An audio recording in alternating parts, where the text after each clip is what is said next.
Hello guys, dumating ng ating order galing ibang bansa. Ang tagal, isang linggo't mahigit. Yan, guys, nakakabit dito sa natin, sa slingshot. Yan. Ito, dati ito. Ngayon, i-upgrade natin. Ito, eh, yung medyo expensive na maganda. Yan. Natin dyan yung ganyan. Yan. Para itong apat na to, pwede mo siyang gawing tirador talaga, yung pulitas ng bala. Ang goma nito ay apat, yung mga parang hose. Yan. Kasi ito naman, iipit nyo dito. Ito, tumalapad na gomang yan. Ito, tumalapad na gomang to, iipit nyo dito. Pero nag-upgrade na din po ako ng ating goma. 2.0 ang kapal. Bali, hindi ko pa dumating. Temporary, ito muna ilalagay natin. Ayan. Nakabit natin to. Ayan ang pinaforma niya. Ayan, ayan. Paga po. Ayan. Bali, ito ay pamaril ng isda. Ayan o. Mayroon siyang sima. Ayan. Kahit anong isda, pwede dito guys. Basta maturo ka. Sumipat. Ayan. Nakabit natin to.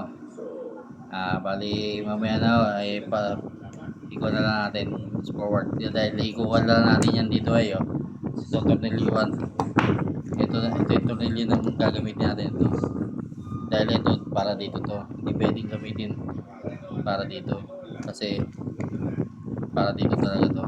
Yan, yan ang kabit. Upgraded na yan guys. Mamaya pakita ko pag kayari na. Nandito lang muna. A few moments later. Ayan guys, tapos na yung update ng ating ng slingshot. Ayan, nakikapit natin yung kanya, yung bracket na bakal na ayan o. Sinalitan natin siya, in-upgrade natin siya para powerful. Sa sentrong-sentro yung labas ng bala. Ayan. Ayan siya. Bali, siniro na din natin siya.